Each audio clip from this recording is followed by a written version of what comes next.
تو پھر وہ کیا کریں گا؟ آپ کے گوشت والے حصے پہ 4 ڈنڈے لگائیں گا، کم بخت سیدھا کھڑے رہے۔ بتاؤ ایک معمولی حولدار ایسی حالت برداشت نہیں کرتا، احکم الحاکمین کی بارگاہ میں، اللہ سبحانہ و تعالیٰ کی بارگاہ میں کتنی عاجزی کے ساتھ جانا چاہیے۔ وقوموا للہ قانتین، اپنے رب کے حضور ڈرتے ہوئے کھڑے رہو، لیکن ان کا انداز تو کشتی والا ہوتا اور سنت نہیں پڑھیں گے، ثابت نہیں ہے، یہ بڑا فارمولہ ہے۔ اب لوگ بھی جب سوچتے ہیں کہ جب ثابت نہیں تو خاموخواہ میں تکلیف اٹھاؤں کیوں؟ ایک عورت تھی بیچاری کو ایسا چھاتی میں درد ہوا، گئی ڈاکٹر کے پاس، وہ ڈاکٹر بھی ذرا بیچ میں سے ہی شارٹ کٹ میں سے ڈاکٹر بنا ہوا تھا، جیسے ہمارے علاقے میں پھکنی کے فاتحہ مول صاحب ہیں، گونڈی کام کرتے کرتے امام صاحب بن گئے، سمجھے؟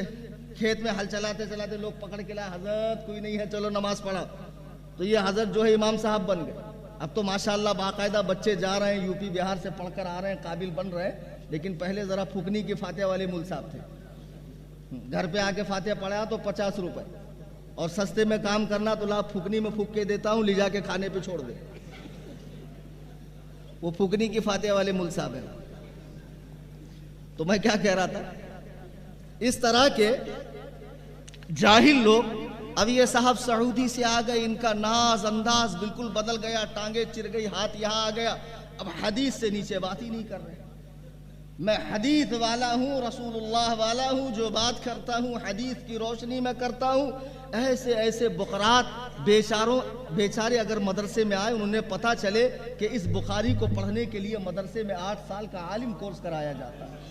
تم کیا سمجھتے ہو صرف عربی آ جانے سے کوئی بخاری پڑھنے کے لائق ہو جائے گا؟ خدا کی قسم، امام سفیان بن عیینہ رحمہ اللہ فرماتے ہیں، ڈائریکٹ حدیث و قرآن کا عوام کو پڑھنا انہیں گمراہ کر دے گا۔ ڈائریکٹ حدیث و قرآن کا پڑھنا، لوگ گمراہ ہو گئے۔ ابھی تم ایک کام کرو، گوگل میں ٹائپ کرو قربانی کتنے دن، 1 دن کی قربانی کی بھی دلیل موجود ہے حدیث سے، 3 دن کی دلیل بھی حدیث سے موجود ہے، 4 دن کی دلیل بھی حدیث سے۔ اب آپ فرق کیسے کرو گے؟ پھر لوگ کہیں گے رسول اللہ کبھی 3 دن کہہ رہے ہیں، کبھی 1 دن کہہ رہے ہیں، کبھی 4 دن کہہ رہے ہیں، نبی کی بات میں تضاد ہے۔ آخر میں آپ کیا بن جاؤ گے؟ منکر حدیث بن جاؤ گے۔ جو اہل سنت سے ہٹے نہ، اسے کہیں قرار نہیں آتا ہے، نصرانیت اور یہودیت میں جا کر قرار آتا ہے۔ خدا کی قسم یہ میرا تجربہ ہے، میرے بزرگوں اور دوستوں، خدا کی قسم یہ علماء موجود ہیں۔ فَاسْأَلُوا أَهْلَ الذِّكْرِ إِن كُنتُمْ لَا تَعْلَمُونَ، علم والوں سے پوچھو اگر تمہیں پتہ نہ ہو۔ ڈائریکٹ بخاری پڑھ کے آپ اپنا بیڑا غرق کر لو گے۔ کیا بخاری میں کھڑے ہو کر استنجا کرنے کی حدیث نہیں ہے؟ حدیث ہے، سنت نہیں ہے۔ حدیث الگ چیز ہے، سنت الگ چیز ہے۔ ہم اہل سنت و جماعت ہے، اہل حدیث نہیں ہے۔ تم اہل حدیث بنے پھرتے ہو، اپنی جماعت کا نام ہی کسی حدیث سے دکھا دو، لنگڑی لولی ضعیف سے ضعیف حدیث میں دکھا دو۔ جب ہماری حدیث کی باری آتی ہے تو جب ہم دلیل دیتے ہیں تو کہتے مولانا ضعیف ہے، ضعیف، صحیح صحاح ستہ میں دکھاؤ۔ جب صحاح ستہ میں دکھائی جاتی ہے پھر کہتے نہیں صحیحین میں دکھاؤ۔ جب صحیحین میں دکھائی جاتی ہے تو کہتے نہیں وہ لفظ دکھاؤ جو آپ بول رہے ہو۔ میرے بزرگوں دوستو، یہ چند اوباش قسم کے لونڈے جو انگریزی دور میں اہل سنت کا اتحاد ختم کرنے کے لیے پیدا ہوئے اور اماموں پہ بھونکنے کے لیے پیدا ہوئے۔ عشاء کی نماز پڑھی آپ لوگوں نے؟ اچھا، جس نے پڑھی ہاتھ اٹھاؤ۔ ماشاءاللہ اکثریت نے پڑھی۔ اچھا، جنہوں نے نہیں پڑھی وہ پڑھ لیں گے۔ امام کے پیچھے پڑھی، 4 رکعت پڑھی نا بھائی، امام کے پیچھے پڑھی تو 4 امام ہوں گے، ہر رکعت کے لیے 1 امام۔ اچھا، ایک ہی امام تھے تو ایک امام کی تقلید کرنا تو یہ کہتے ہیں غلط ہے۔ جب چاروں حق ہے تو چاروں کی کرو، یعنی آپ کو 4 رکعت کے لیے 4 امام رکھنا چاہیے۔ ابے گھاپ مڑو، جب تمہارے یہاں ایک ہی کی تقلید شرک ہے تو 4 کی تو اور زیادہ شرک ہونا چاہیے۔ بولتے کیا ہو وہ تو سمجھو۔ اچھا چلیے ٹھیک ہے، آپ نے عشاء کی نماز پڑھی، عشاء کی نماز میں آپ امام کے پیچھے تھے، تو جو امام آپ کا آگے کھڑا تھا، میرے خیال سے شاید جناب جبریل کا قافلہ جا رہا ہوگا، اسی میں سے کوئی حضرت گر کے آپ کے مصلی پہ آئے ہوں گے۔ خدا کی جانب سے آئے کہ کمیٹی والوں نے امام بنایا؟ کمیٹی والوں نے، ٹھیک۔ بہت سارے ٹیسٹ بھی لیے ہوں گے کمیٹی والوں نے۔ آج کل تو کمیٹی والے سوٹ بوٹ کے اندر مسجد میں بیٹھتے امام کا ٹیسٹ لیتے۔ خود کو استنجا کا ڈھیلا لینا آتا ہے؟ دلندرو اپنی اوقات میں رہو، یہی آثار قیامت ہے کہ جاہل عالم کا ٹیسٹ لیں گے۔ ایک بہت بڑے بقرات ہے، میں نام نہیں لوں گا، مفتی جاوید صاحب معلوم ہے، میرے فراغت کے بعد جب بہت غربت کا زمانہ تھا اور میں امامت کی تلاش میں ان کے پاس آیا تو مجھ سے پوچھتے ہیں فتاوی رضویہ کتنی جلدوں میں؟ یہ مفتی اکبر صاحب بھی سمجھ گئے، تیرے پاس صرف پیسہ ہے، علم سے محروم، تو مجھے پوچھ رہا کتنے جلدوں میں؟ میں نے کہا دیکھو 12 میں تھی، 30 میں بھی ہے، آگے جا کے 100 جلدوں میں بھی ہو جائے گی، تو اس سے میری سنیت کا کیا لینا دینا؟ کل کو کوئی موبائل اپلیکیشن میں ایک ہی جلد میں 300 جلد ڈال دے گا، تو اگر میں نہ بتا پاؤں کتنے جلدوں میں تو میں سنی نہیں ہوں۔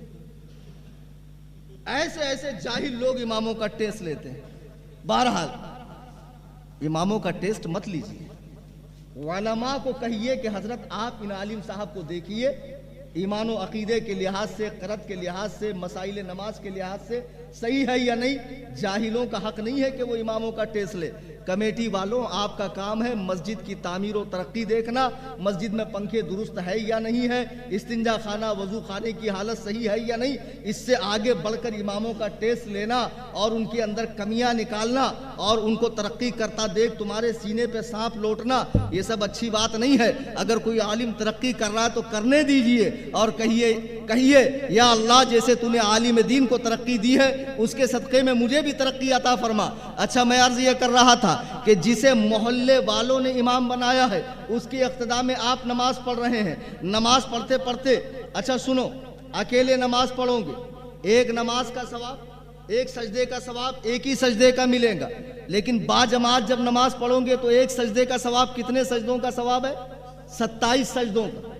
اچھا، یہی نماز اگر آپ جامع مسجد میں پڑھو گے، جامع مسجد میں، تو وہاں کتنے سجدوں کا ثواب ہے؟ 500 سجدوں کا۔ کتنے؟ 500 سجدے کا۔ اچھا، وہ جو جامع مسجد کا کمیٹی کا بنایا ہوا امام ہے، آسمان سے نہیں آیا ہے، آپ اس کے پیچھے کھڑے ہیں، امام صاحب رکوع میں، اچانک آپ کو قرآن کی آیت یاد آ گئی فاستبقوا الخیرات، نیکیوں میں آگے بڑھو، تو آپ سیدھا سجدے میں چلے جاؤ، امام رکوع میں ہے، آپ کو 1000 سجدے کا ثواب ملے گا کہ نہیں ملے گا؟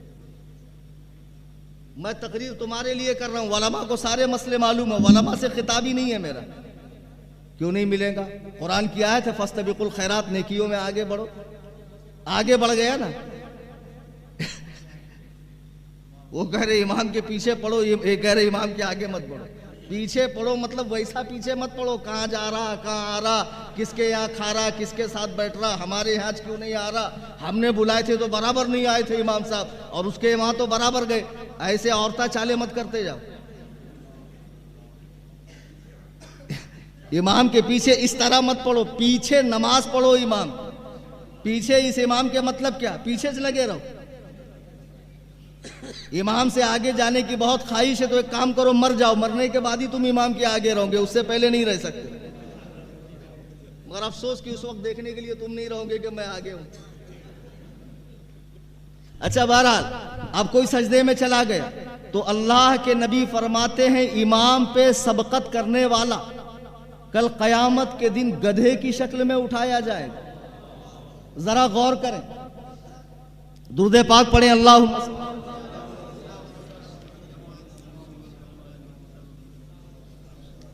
حضور علیہ الصلوۃ والسلام فرماتے ہیں امام پہ سبقت کرنے والا قیامت میں گدھے کی شکل میں اٹھایا جائے گا۔ میں سوچ رہا ہوں یا اللہ، جسے کمیٹی نے امام بنایا ہے، اہل محلہ نے امام بنایا ہے، جو لوگوں کا انتخاب ہے، اگر اس سے کوئی آگے بڑھ جائے تو قیامت میں مثل حمار اٹھایا جائے، حمار کی شکل میں، گدھے کی شکل میں اٹھایا جائے۔ اللہ اللہ، جس امام کو رسول اللہ نے امام بنایا ہو، امام اعظم ابو حنیفہ جب روضہ رسول پر گئے تو سلام عرض کیا، اے اللہ کے رسول آپ پر سلام ہو، قبر انور سے جواب آتا ہے، اے مسلمانوں کے امام تم پر بھی سلام ہو۔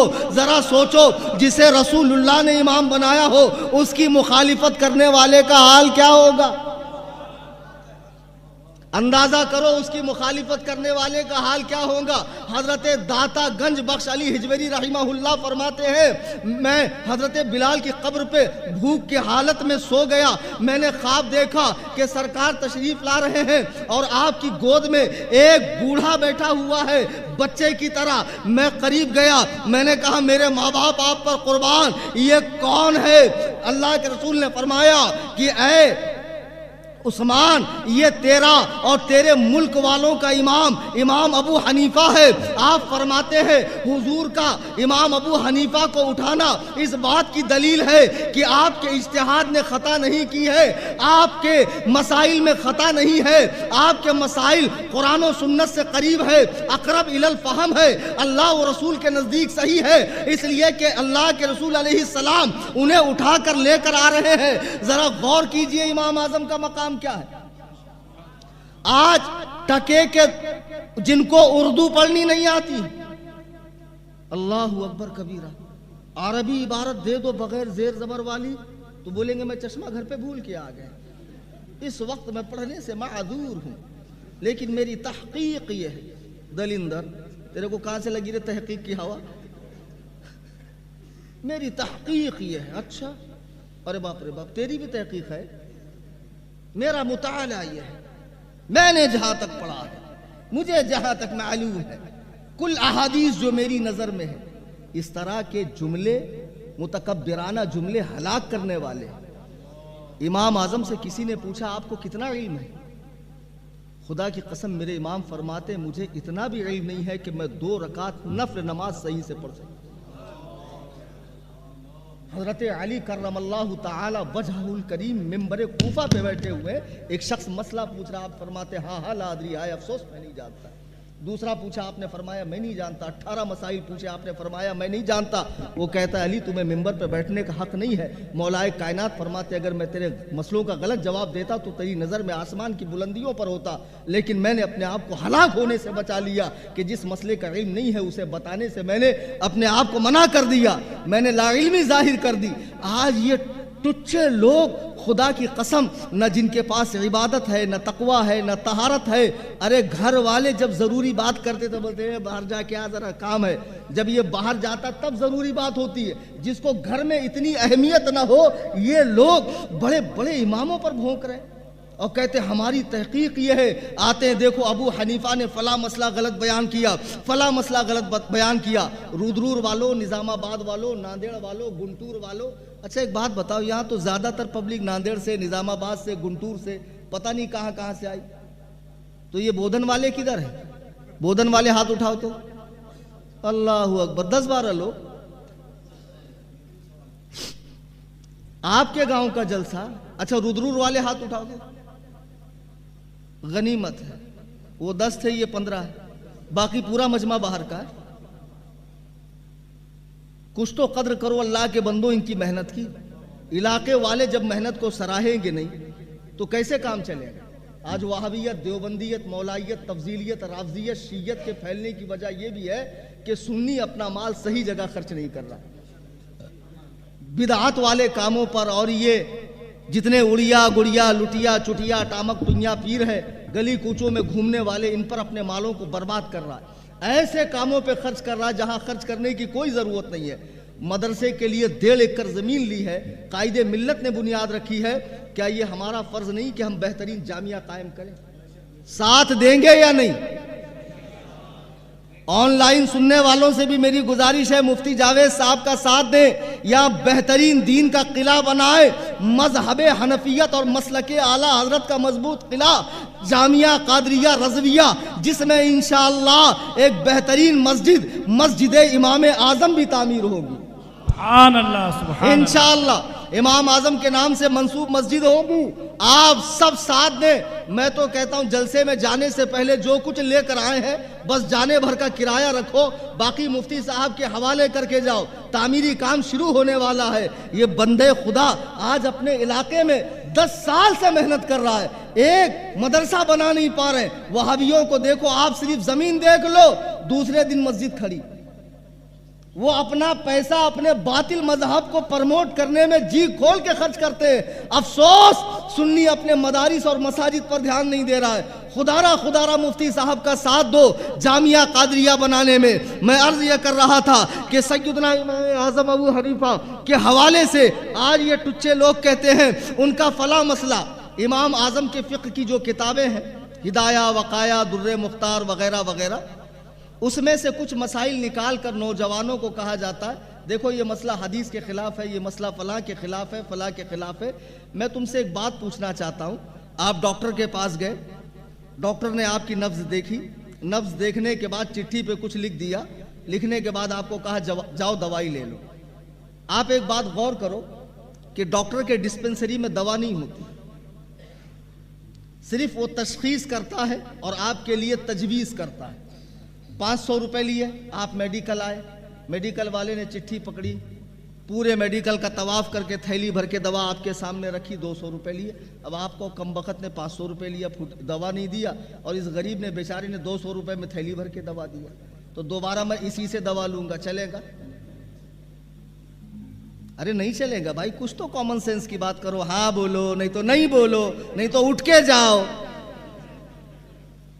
تقریر سن کے احسان کر رہے، اللہ کے بندو اپنے بیداری کا ثبوت دو، مجھے سمجھ میں بھی تو آنا چاہیے میری بات تم سمجھ رہے ہو، نہیں تو میں بولوں گا کچھ اور تم سنو گے کچھ اور ہوگا کچھ کے کچھ۔ ایک بوڑھی تقریر کے بعد ہانپتے کانپتے مولانا کے پاس آئی، بولے مولانا میرا پوتا بہت بیمار ہے، بولے کچھ دعا کرو۔ مولانا بولے اماں میں تو دعا کروں گا وہ ٹھیک ہے، لیکن آپ ماں ہو، آپ دعا کروں گی اللہ تعالیٰ جلدی قبول کرے گا۔ بولے مولانا مجھے دعا نہیں آتی، تو بولے ماں دعا کرو کہ اللہ میرے پوتے کو شفا دے۔ اب بوڑھی عورت تھی، گاؤں کھیڑے کی عورت تھی، زبان پلٹتی نہیں تھی، شپیاری کھا کھا کے زبان موٹی ہو گئی تھی۔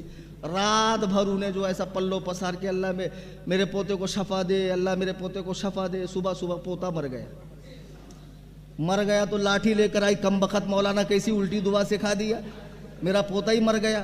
مولانا نے پوچھا تو نے کیا دعا کی تھی؟ بولے میں نے دعا کی تھی اللہ میرے بیٹے کو شفا دے۔ تو مولانا نے کہا رے ماں، شفا کا مطلب ہوتا ہے کنارہ، اور قبرستان ہمیشہ گاؤں کے کنارے ہوتا ہے، وہ کنتم علی شفا حفرۃ من النار، اور ہم نے ان سب کو جہنم کے کنارے لگا دیا، جہنم کے کنارے لگا دیا۔ تو آپ نے رات بھر کیا کہا؟ اللہ میرے پوتے کو کنارے لگا لگا دیا اللہ نے کنارہ۔ دیکھیں شین پہ زبر انزیر کا کتنا بڑا فرق آتا، سمجھے کہ نہیں سمجھے؟ خود سے نہ کو پڑھتے جاؤ نہیں تو کچھ کے کچھ ہوگا۔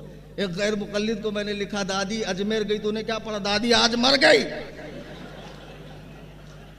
اور یہی لوگ تحقیق کرتے ہیں، حدیث میں نہیں ہے، ہم نے سعیدی میں نہیں دیکھا، یہ تو اسلام 360 کے اندر نہیں ہے۔ اللہ اکبر کبیرہ، صحابہ اسلام 360 پڑھتے تھے، اور دھتورے۔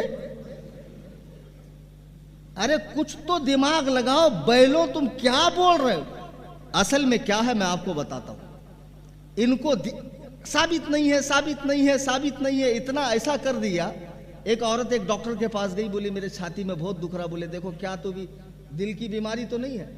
تو ڈاکٹر صاحب بھی ذرا ادرے گدرے ڈاکٹر تھے، بولے تم کو کس نے کہا عورتوں کو دل ہوتا ہے؟ بولے نہیں ہوتا، کہ بولے بالکل نہیں ہوتا، وہ درد وہاں کے وہاں غائب۔ اب جب دل ہوتا نہیں تو ہارٹ اٹیک کا خطرہ ہی کہاں؟ جب عورتوں کو دل ہی نہیں ہے تو ہارٹ اٹیک آئے گا اس کو؟ اس کی ہمت اور بڑھ گئی، ارے ماشاءاللہ اب مجھے کیا ہارٹ اٹیک آ سکتا ہے؟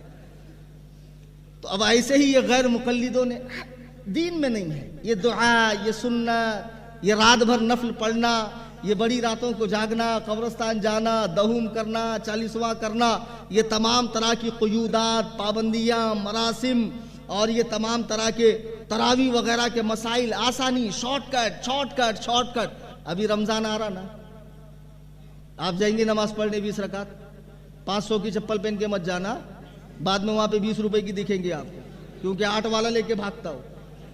صحیح میں ہاں، ظاہر سی بات ہے 8 پہلے ختم ہوں گی، آپ وہاں رہو گے، عبادت کے اندر آؤ گے، ڈھونڈو گے تو ملیں گی نہیں، وہ مسجد کے باتھ روم کی چپل لا کے رکھ دیں گے اور تمہاری لے کے بھاگ جائے گا۔ تو پھر کیا کرنا؟ 8 والوں کو گھسنے نہیں دینا مسجد میں، کسی بھی وہابی دیوبندی کو اپنی مسجد میں گھسنے مت دو، ورنہ پورے صف والوں کی نماز نہیں ہوگی۔ آئی سمجھ میں بات؟ اگر حق ہے تو سب بولو حق ہے۔ اور یہ جتنے 8 رکعت والے ہیں نا رودرور کے اندر، ان کو میں چیلنج دے دوں، رفع دین پہ تو چیلنج دے دیا میں نے، فاتحہ خلف الامام پہ بھی چیلنج لے لو، رفع سباپا بھی، یہ نماز میں سے انگلیاں کرتے نہیں کیا؟ ارے سجدے میں اس میں قاعدے میں کرتے نا. اور ایک وہ دیوبندی ہے پیچھے ہاتھ باندھتے 4 انگل کی تسبیح, ان کی انگلی خدا جانے تسبیح پہ چلتی کہ کہاں چلتی. یہ 8 رکعت والوں کو میرا چیلنج ہے کہ تم 8 رکعت تراویح دکھا دو, کل دوپہر تک میں ہوں. اور ایسا کچھ ٹینشن نہیں کہ آپ کو ایسا لگے کہ گھائی گھائی میں نہیں جا سکتے, اچھے سے تحقیق کرو اور پائجامہ پہن کے تحقیق کرنا اور کھلی آنکھ سے کرنا, اور کرتے کی جگہ کرتا پہننا. ایک صاحب کرتے کی جگہ پائجامہ پہنے آدھی رات کو اٹھے بخاری لے کر, بخاری میں تو نہیں ہے. تو جہاں جو پہننے کا وہ پہنو, اس کے بعد ڈھنگ سے پڑھو, پڑھنے کے بعد ہم سے مناظرہ کرو. مفتی جاوید صاحب کے پاس آ جانا. جتنے ردرور کے غیر مقلد ہیں وہ اپنے باطل مذہب پر اگر مجھ سے مناظرہ کرنا چاہے تو any time most welcome for ٹھکائی. الحمدللہ مناظر اہل سنت, مناظر اہل سنت. مقرر کو بھی پیٹ ہوتا ہے. ایک جگہ نقلی چپکا کے چلے گئے تھے وہ 2 شاعر لوگ, وہ ایک حبشی شاعر ہے نا, وہ کالے منہ کا. نہیں یہ ٹھیک ہے, یہ منسوخ نہیں ہے, یہ چلن میں ہے. غیر مقلد بولتا ہے رفع دین کی حدیث کے ساتھ منسوخ دکھاؤ. ارے امام اعظم نے نہیں لیا, یہی اس کے منسوخ ہونے کی دلیل ہے. وقت کا مجتہد اسے نہیں لے رہا. تو بہرحال اب یہ جو لونڈے ہیں, آپ لوگوں کو لگتا ہے کہ یہ بہت گلا پھاڑ کر یا بڑے قاعدے کے ساتھ مخارج کی رعایت کرتے ہوئے اردو بولتے ہیں, تو یہ بہت قابل ہے. خدا کی قسم سوجا ہوا آدمی جو ہے نا وہ صحت مند نہیں ہوتا. آپ سمجھتے جو ایک دم پھولا ہوا ہے وہ صحت مند ہے, غلطی پر ہیں آپ لوگ. یہ چند چیزوں کا رٹا مارتے ہیں. میں آپ کو بتاتا ہوں ان کی ٹریننگ کیسی ہوتی ہے. رٹا مارنے کے بعد پھر ان کے دماغ کو ان کا مولوی ٹالا مارتا اور چابی ایسی جگہ پھینکتا کہ اس کے باپ دادا بھی ڈھونڈیں گے تو ملے گی نہیں. وہ اس کے آگے کسی کی سنتا ہی نہیں. سچ یہ کیا کہتا, میں کسی کی تقلید نہیں کرتا. خدا کی قسم یہ ہر ایک سڑے ہوئے گمراہ کی تقلید کرتا ہے. قرآن نے تقلید کی 2 قسمیں بیان کی, تقلید محمود اور تقلید مذموم. تو تقلید محمود کیا ہے, صراط الذین انعمت علیہم, کہ ہمیں انعام یافتہ لوگوں کی تقلید میں رکھ, غیر المغضوب علیہم ولا الضالین, ان کی تقلید میں مت رکھنا جن پر تیرا غضب نازل ہوا. یہ انہی لوگوں کی تقلید کرتا ہے. چند چیزوں کی حدیثیں رٹا مار لے گا اور پھر آ کر غلطیاں نکالے گا. امت کے جبال علم کی, علم کے پہاڑوں کی, وہ تقوی طہارت کے پہاڑ کہ جن کی زندگیاں قال اللہ قال رسول میں گزر گئی. مسلمانوں خدا کی قسم بتاؤ اس ہندوستان میں اسلام لانے والے کون ہیں؟ خدائے وحدہ لا شریک کی قسم میں اسٹیج سے علماء کی ذمہ داری میں پورے دعوے کے ساتھ اور یقین کے ساتھ اللہ کی قسم کھا کے کہتا ہوں, جو ہندوستان میں اسلام لے کر آئے وہ بادشاہان بھی حنفی ہے, وہ صوفیہ بھی حنفی ہے. حنفیوں نے یہاں مدرسے قائم کیے, مسجدیں قائم کی, قال اللہ قال رسول کا دور چلا. جتنی کتب احادیث کی لکھی گئی ہے یہ سب مقلدین کے ذریعے لکھی گئی ہے. یہ بڑی بڑی کتابوں کے جو یہ نام لیتے ہیں ان کے لینے والے خود مقلد ہے. افسوس یہ بدبخت صرف الماری میں رکھ کر تقلید کا انکار کر رہا ہے. میرے بزرگوں دوستو, آج یہ 2 ٹکے کا آدمی ان کے بارے میں کہتا ہے کہ ان کا فلاں مسئلہ حدیث کے خلاف ہے. مجھے بتاؤ, آپ ڈاکٹر کے پاس گئے, ڈاکٹر نے آپ کی نبض دیکھی, آپ کو چٹھی دی اور کہا یہ دوا لے کر کھانا. آپ کے دل میں خیال آیا کیوں نہ اس چٹھی کی تحقیق میں کسی چپل سینے والے حضرت سے کرواؤں. آپ گئے, ایک صاحب چوراہے پہ چپل سی رہے تھے, ذرا دیکھیے ڈاکٹر صاحب نے جو لکھا یہ دوا میرے حق میں صحیح ہے کہ نہیں. سبحان اللہ, کیا غضب کی جگہ گئے آپ. آپ کے دماغ کو 100 توپوں کی سلامی. ایسی ہی جگہ جانا چاہیے تحقیق کے لیے. اب وہ صاحب نے دیکھا, کہا کم بخت پہلے تو اس کی رائٹنگ صحیح نہیں ہے. ابے ڈاکٹر کی رائٹنگ تیرے سمجھ میں آئے گی, وہ میڈیکل والے کے سمجھ میں آتی. ڈاکٹر بولتا جتنا مجھے لینا تھا لے لیا, آگے تو دیکھ لے. ایسا لوگ کہتے ہیں. تو بہرحال اب یہ صاحب نے دیکھا, کہا پہلے تو رائٹنگ صحیح نہیں ہے, اب اس کے بعد اس میں جو دوا لکھی گئی وہ بالکل درست نہیں ہے, موٹے موٹے گولیاں ہے, کھانا مت, حلق میں پھنسیں گے, کڑو کڑو دوا ہے, لینا مت. اب وہیں سے ہلہ مچاؤ کہ کم بخت ڈاکٹر کو کچھ آتا جاتا نہیں ہے, اس نے جو دوا دی ہے اس کو فلانے چوراہے پہ چپل سینے والے صاحب نے اور فلانے رکشہ چلانے والے اور فلانے پلمبر صاحب نے اور فلانے گونڈی کام کرنے والے نے اور فلانے کچرا چننے والے نے کہا ہے کہ درست نہیں ہے۔ خدا کی قسم کیا دماغ ہے آپ کا، لوگ اس دھتورے کو جھوٹا ماریں گے۔ بے وقوف، ڈاکٹر کی چٹھی کسی ڈاکٹر کو دکھائی جاتی ہے، اس کے فن کے ماہر کو دکھائی جاتی ہے، اس کے فیلڈ والے کو دکھائی جاتی ہے، نہ کہ ادر کو دکھائی جاتی ہے۔ اگر تو کسی ڈاکٹر کو دکھاتا اور وہ یہ کہتا کہ یہ درست نہیں ہے تب تو بات بنتی تھی، تب تو چلانا درست تھا۔ مجھے بتاؤ اور سچ سچ بتاؤ، امام اعظم ابو حنیفہ کون ہے؟ مجتہد ہیں، اتنے بڑے مجتہد کہ ایک مرتبہ حنفی اور شافعی دونوں مسلک والوں میں لڑائی ہو رہی تھی، تو ایک بزرگ وہاں سے آئے تو انہوں نے کہا کس بات پہ لڑ رہے ہو؟ حنفیوں نے کہا ہمارے امام بڑے، شافعی نے کہا ہمارے امام بڑے۔ تو اس بزرگ نے بڑا پیارا حل نکالا لڑائی ختم ہونے کا۔ کہا اچھا یہ بتاؤ کہ امام شافعی نے امام ابو حنیفہ کے بارے میں کچھ کہا ہے؟ بولے ہاں کہا ہے۔ یہ کہا ہے کہ دنیا میں جو بھی حدیث و قرآن سمجھنا چاہتا ہے وہ امام ابو حنیفہ کے در پر آئے، اس لیے کہ ابو حنیفہ تمام فقہا کے باپ ہے، فقہ سیکھنے والا ان کی اولاد ہے۔ پھر انہوں نے حنفیوں سے پوچھا تمہارے امام نے امام شافعی کے بارے میں کچھ کہا؟ حنفیوں نے کہا جب تک ہمارے امام زندہ تھے امام شافعی پیدا ہی نہیں ہوئے۔ تو بزرگ نے کہا فیصلہ ہو گیا کہ امام ابو حنیفہ نے تو شافعی کے بارے میں کچھ نہیں کہا، لیکن امام شافعی ان کی تعریف کر رہے ہیں، گویا ان کا مقام بڑا ہے، وہ امام اعظم ابو حنیفہ۔ اب مجھے بتاؤ ہجری 80 میں امام اعظم پیدا ہوئے، ہجری 150 میں آج 1295 سال ہو گئے۔ کتنے؟ 1295 سال ہو گئے دنیا سے جا کر۔ امام اعظم نے 12,13,000 مسائل حدیث و قرآن سے لکھے۔ اب ذرا کلیجے پر ہاتھ رکھ کر بتانا، ان کے دنیا سے جانے کے بعد مجتہد مطلق امام مالک بھی موجود تھے، ان کے دنیا سے جانے کے بعد مجتہد مطلق امام شافعی پیدا ہوئے، ان کے دنیا سے جانے کے بعد مجتہد مطلق امام احمد بن حنبل پیدا ہوئے۔ ان لوگوں نے امام اعظم کے فقہ میں غلطی نکالی؟ اگر کوئی غیر مقلد، آن لائن ہمارے چینل پہ چل رہا ہے پروگرام اور ہزاروں لوگ سن رہے ہیں، اگر امام شافعی سے، امام مالک سے، امام احمد بن حنبل سے تقلید ثابت کر دے امام ابو حنیفہ کی تو منہ مانگا انعام ملے گا۔ ارے جب ان مجتہدان مطلق نے امام اعظم کی فقہ میں غلطی نہیں نکالی تو 14 صدیاں گزرنے کے بعد یہ ٹچا پینٹ شرٹ پہ نماز پڑھنے والا، جس کو سنت بھاری ہے، جس کو دعا بھاری ہے، 20 رکعت تراویح بھاری ہے، جس کو پادنے کے بعد وضو کرنا بھاری ہے، جس کو طلاق کے بعد عورت چھوڑنا بھاری ہے، یہ نفس کا پجاری، یہ شریعت بیزار، یہ حرام خور، انگریز کی حرامی اولاد، یہ غیر مقلد امام اعظم ابو حنیفہ پر لعن طعن کر رہا ہے۔ خدا کی قسم امام اعظم اس آسمان کا نام ہے جس پر تھوکا اگر جائے تو آپ کے منہ پہ تھوک آئے گا۔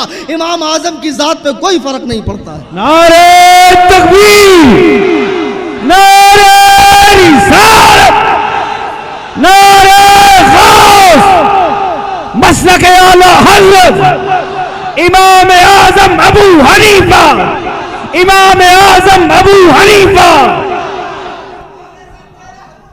ابو حنیفہ اور رضا، ابو حنیفہ اور رضا، ابو حنیفہ اور رضا۔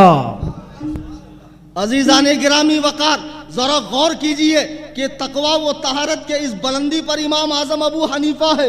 اللہ اکبر کبیرہ۔ امام یزید بن ہارون رحمت اللہ علیہ معاصرین میں سے بہت بڑے حدیث کے امام ہیں۔ ان سے کسی نے پوچھا مفتی کو فتویٰ کب دینا چاہیے؟ فرمایا جب وہ ابو حنیفہ جیسا متقی ہو جائے۔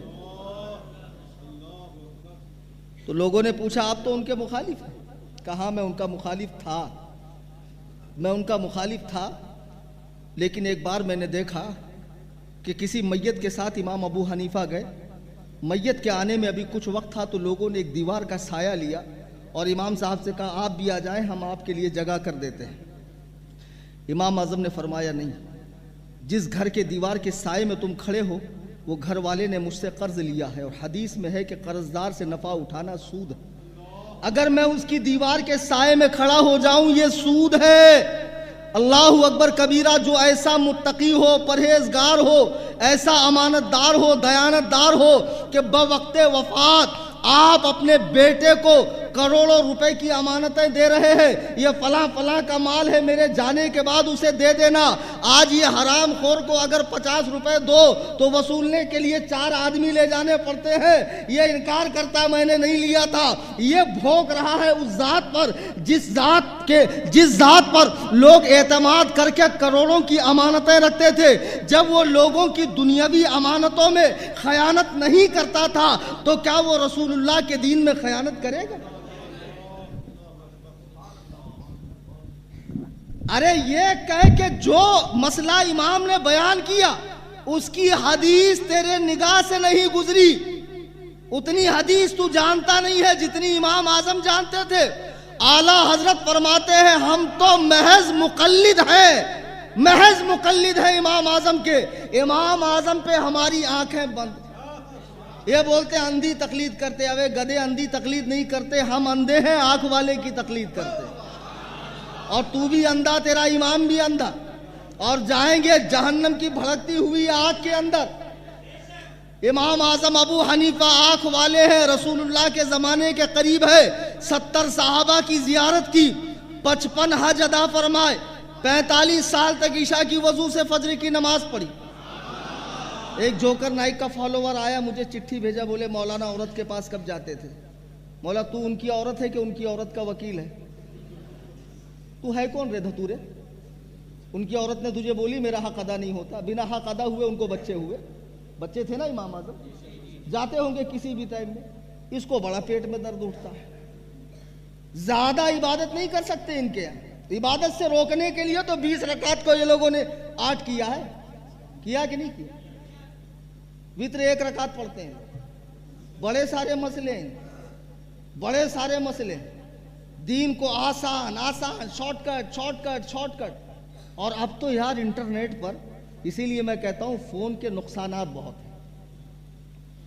وہ ایک پاکستان کے اندر جہلم میں 20 بائی 20 کے کمرے میں صاحب بیٹھے ہوئے ہیں، ہاں بڑے قاعدے کے آدمی ہیں، ہاں پورے دنیا میں وہ صاحب کے فالوورز ہیں، وہ کون سے فرقے کا وہی نہیں سمجھ میں آتا، کبھی تو شیعہ لگتا ہے، کبھی غیر مقلد لگتا ہے، کبھی اعلیٰ حضرت بھی بولے گا، عجیب و غریب آدمی ہے۔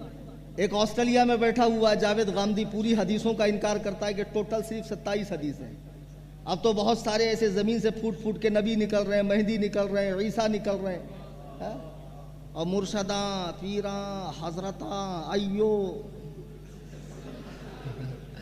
ہمارے حضرات، یہاں تو ایک پتھر اٹھاؤ ایک مرشد نکلے گا حیدرآباد میں، حیدرآباد کے مرشدوں کو کلیم حنفی بہت چکتا پھر، دلندر ہو، معرفت کے نام پہ بزرگوں کے مقدسات کو بدنام کر رہے ہو، نسبتوں کو بدنام کر رہے ہو، لوگوں کی عقیدتوں سے کھیل رہے ہو، صحابہ کی عظمتوں پہ حملے کر رہے ہو۔ یہ جتنے بھی مرشد ہیں نا، یہ لمبے لمبے بالا، جھپریاں چھوڑنے والے، 10 انگلی میں 20 انگوٹھی پہننے والے، ہرے ہرے پگڑے، ہرے ہرے شملے، ہرے ہرے عمامے اور ہرے ہرے کپڑے، یہ موٹے موٹے دانوں کی تسبیح، ماشاءاللہ ان کو دیکھو تو لگتا مرشد بہت پہنچے ہوئے، اور مرشد لوگوں کو جنت کی ٹکٹیں بانٹ رہا ہے۔ اس حرام خور کے خود کے جنت میں جانے کا ٹھکانہ ہے؟ قیامت میں ڈھونڈوں گے بھی تو مرشد ملے گا نہیں تم کو، کدھر گیا کر کے، پہلے اسی کی ٹھکائی ہوگی۔ نماز معاف کرانے والے پیر، اب تو میں نے سنا تمہارے کون سا گاؤں ہے بازو میں بودھن، کوئی ایسا بھی فرقہ آیا جو معاذ اللہ اللہ کو گالیاں دے رہا؟ جی ابھی مفتی جاوید صاحب بتا رہے ہیں، خدا کی قسم یہ لوگ بدترین کافر ہیں۔ اور ایسے دکن کے جتنے پیر جو دھماک مستی کے ساتھ عورتوں کے ساتھ قوالی کرتے ہیں اور قوالی کے تھرکتے ہیں اور کہتے ہیں یہ سب بزرگوں سے ثابت ہے، خدا کی قسم بزرگان چشت کا ان خرافات سے دامن پاک ہے۔ ان نفس پرست لوگوں نے اپنے کھانے پینے کے لیے اسے معرفت اور طریقت اور حقیقت اور پتہ نہیں کیا کیا نام دیا۔ تم نے کیا سمجھا کیا طریقت ہے؟ ایک بات بولوں،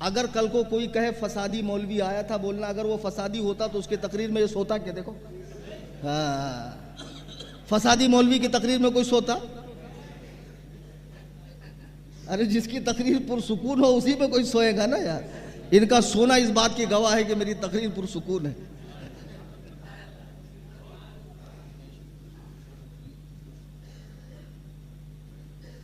چلیے اب آپ حضرات بھی چاہ ہی رہے ہیں کہ میں اپنی بات ختم کروں, تو ختم کے قریب لے کر آتا ہوں. نہیں 12 بج گئے نا گھڑی کے. ہاں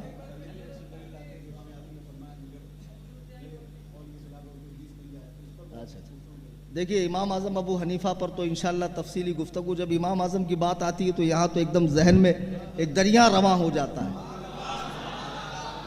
لیکن بات چل رہی علاقے کے دکن کے علاقوں کے پیروں کی, جو بڑے بڑے گدیوں پہ بیٹھے حضرتاں مرشداں پیراں 3-3 درجن القاب والے, ان گنڈوں سے بچو.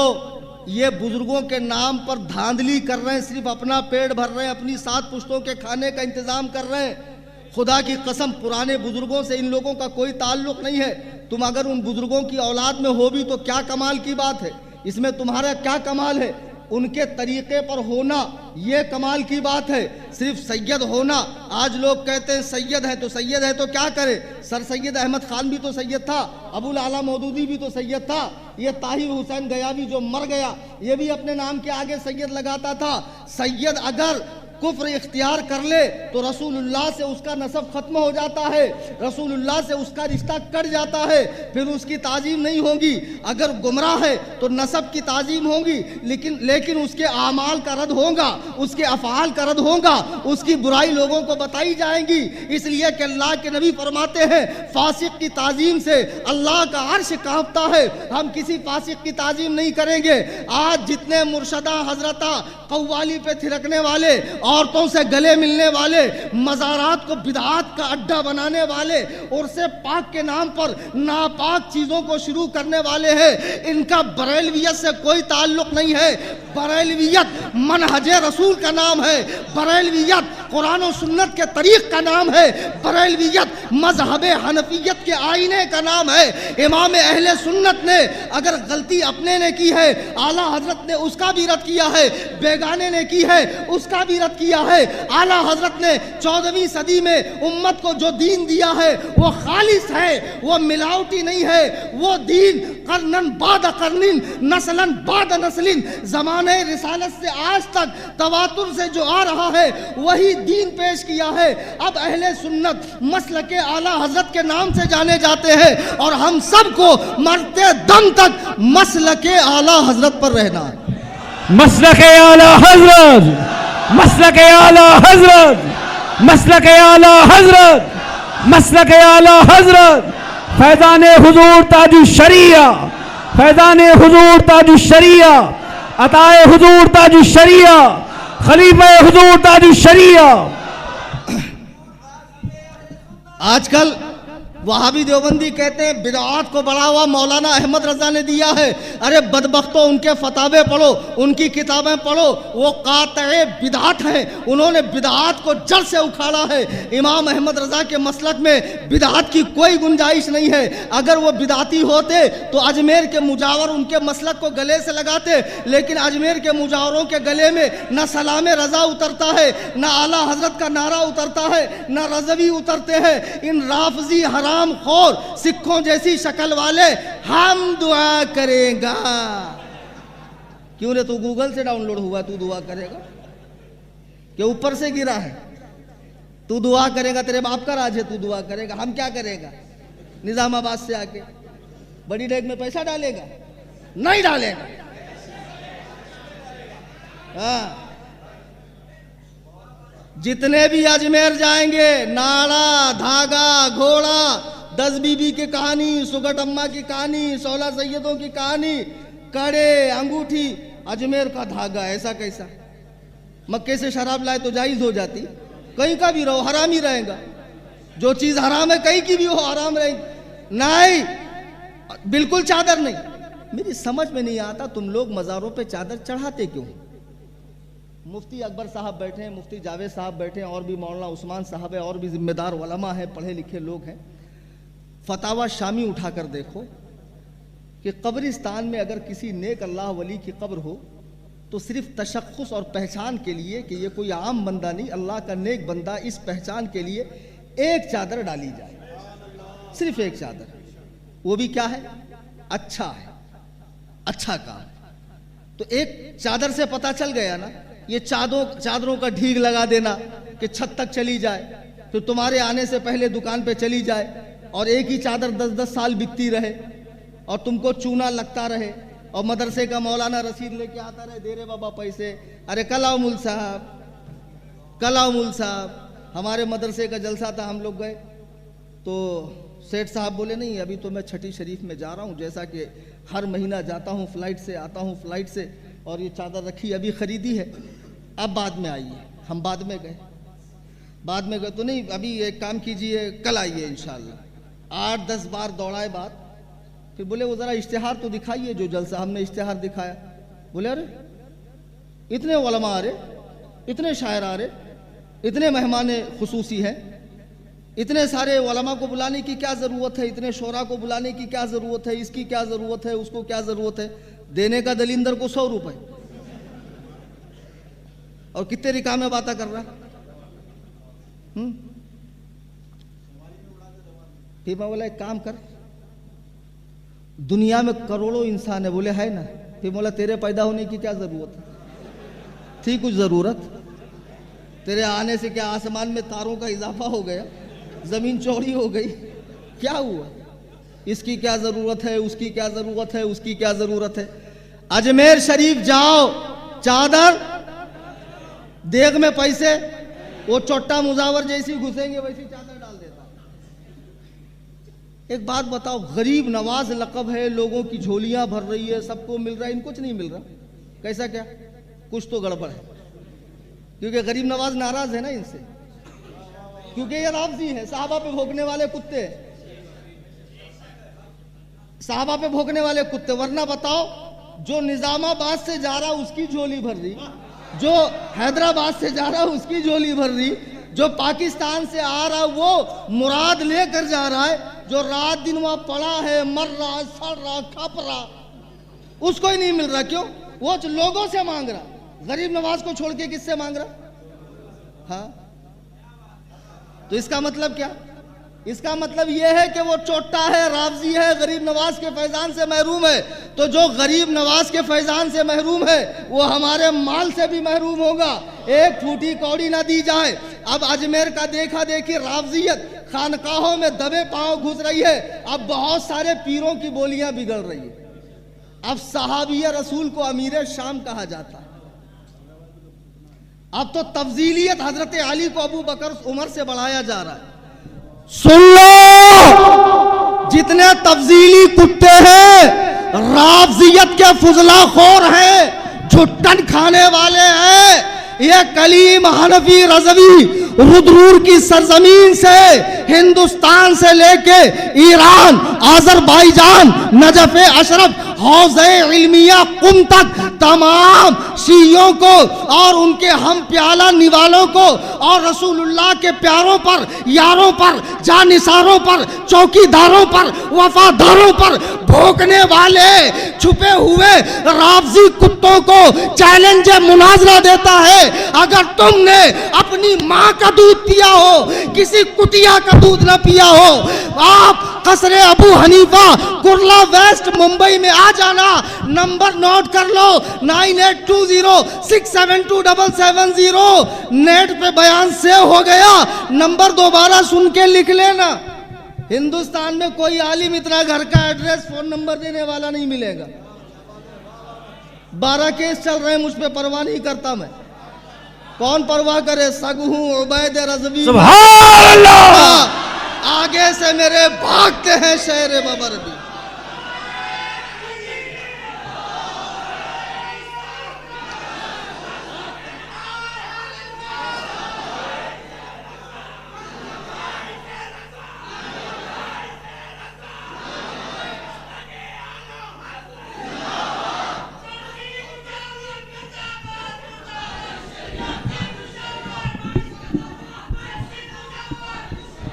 آج یہ دکن کے پیروں کو اعلیٰ حضرت ہضم کیوں نہیں ہو رہے؟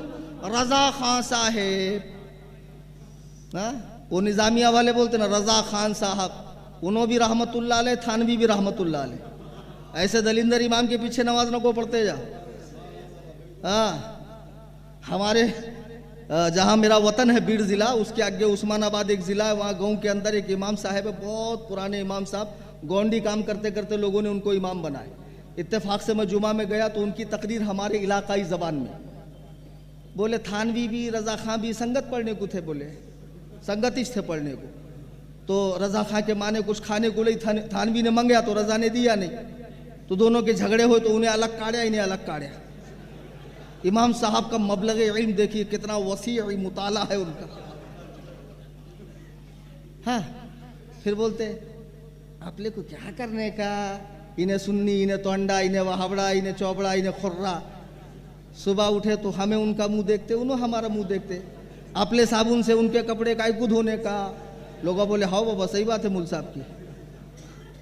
ایسے اماموں کو رکھو نہ کو، 2000 میں ایسا امام آتا. پھر ذرا پیسے بڑھاؤ نا، اچھا امام لاؤ مسلک اعلیٰ حضرت کا، مستند فارغ کسی ادارے کا. ایسا سستے میں ڈھونڈیں گے تو ویسا امام ملے گا چپکانے والا. تو ایسے لوگ ہیں. یہ دکن کے پیروں کو جو اعلیٰ حضرت ہضم نہیں ہو رہا، اس لیے کہ اعلیٰ حضرت کے مسلک میں سختی ہے، مستی نہیں، نفس پرستی نہیں، عیش نہیں ہے. ہم ہیں مولا علی کا ملنگ، پیئیں گا بھنگ. مولویوں سے ہم ہیں تنگ، ان سے ہماری ہے جنگ. وہ نہیں چلتا. اذان ہوئی تو مسجد کو جا کے نماز پڑھنا پڑتا. تو اعلیٰ حضرت فرماتے پیر ہے، نہیں تو پھر وہ منگل کے پہلے والا پیر ہے وہ، سمجھے. اب یہ پیروں نے جو جال پھیلا ہوا ہے، نوجوان بیچارے ان کو جنت کی ٹکٹ بانٹ رہے غریبوں کو. اور بڑی چتر چیز ہوتی پیر لوگ، ان کو ہلکے میں مت لینا. ہاں محلے کے گنڈے کو خلافت دیں گے تاکہ کل کو مولوی اڑا تو گنڈا اس کا علاج کر دے. چرس گانجا بیچنے والے کو خلافت دیں گے. اور خلافتیں تو ایسے بٹ رہی جیسے بتاشے بٹ رہے. ہمارے ایک پیر صاحب ہے، مر گئے. وہ رکشہ میں سے 4 مولویوں کو دیکھا، انہوں نے عارض بولے رکشہ روکو، میں نے آپ کو جمیع سلاسل کی خلافت و اجازت دی، بے رہ گئے بھی. ایسا چلتے چلتے جس کو دیکھو ہر تیسرا آدمی حیدرآباد میں خلیفہ ہے. اچھا مرید کم خلیفہ زیادہ. بتاؤ میرے پیاروں، مسلک اعلیٰ حضرت آپ کو ہر بدعقیدگی سے، بے دینی سے، بد مذہبیت سے بچائے گا. یہ ایک محفوظ قلعہ ہے. تعلیمات اعلیٰ حضرت، فکر اعلیٰ حضرت، خدا کی قسم یہ قرآن و سنت کا نچوڑ ہے. یہ مذہب حنفیت کا حاصل ہے، یہ مشرب غوث اعظم کا حاصل ہے. خدا کی قسم مسلک اعلیٰ حضرت. ہم لوگ یار مہاراشٹرین اعلیٰ حضرت، یو پی والے، ہم کیوں گنگان کر رہے ہیں؟ ہم اس لیے گنگان کر رہے ہیں کہ اعلیٰ حضرت نے واقعی میں 54 سال 55 دن جو دنیا کے اندر خدمت دین میں گزارے ہیں، اس میں صرف اور صرف قرآن و سنت کی خدمت کی ہے، اور ایسا دین امت کے سامنے پیش کیا ہے جو وہ خدا و رسول کا خالص دین ہے، جس میں ہر طرح کی بدعات و خرافات کو دور کر دیا گیا ہے. میرے بزرگوں، دوستو، ان پیروں کے چکر میں نہ پڑیں. ایسا پیر بنائیں جس میں اعلیٰ حضرت کے مسلک کے مطابق 4 شرطیں ہوں. علماء کرام کی اطاعت کیجئے، علماء کرام کے پیچھے چلیے، علماء کا ساتھ دیجئے. مفتی جاوید صاحب نے جو 1.5 ایکڑ زمین لی ہے، اس میں جامعہ قائم ہوگا انشاءاللہ. ساتھ دو، ٹانگ مت کھینچو.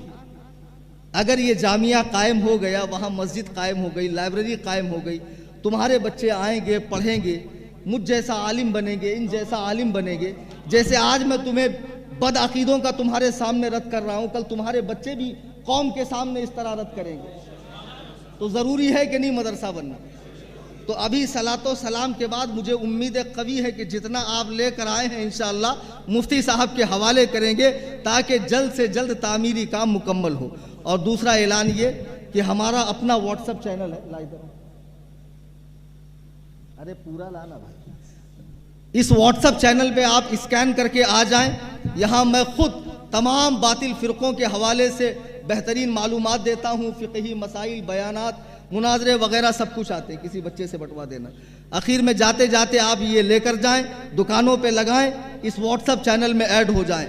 دوران تقریر قرآن کریم پڑھنے میں، حدیث پاک بولنے میں، کسی بزرگ کا واقعہ نقل کرنے میں مجھ سے کوئی بھی غلطی ہوئی ہو، چھوٹی یا بڑی، جو میں جان رہا ہوں یا نہیں جانتا ہوں، میں اللہ کے حضور اس کی معافی چاہتا ہوں، اس کی توبہ کرتا ہوں آپ سامعین کو گواہ بنا کر. استغفر اللہ ربی من کل ذنب، لا الہ الا اللہ محمد رسول اللہ صلی اللہ علیہ وسلم. شاید کہ اتر جائے تیرے دل میں میری بات، انداز بیاں گرچہ بہت شوق نہیں، وما علینا الا البلاغ. بیٹھیے، تشریف رکھیے گا. بیٹھو ابھی جانا. دستار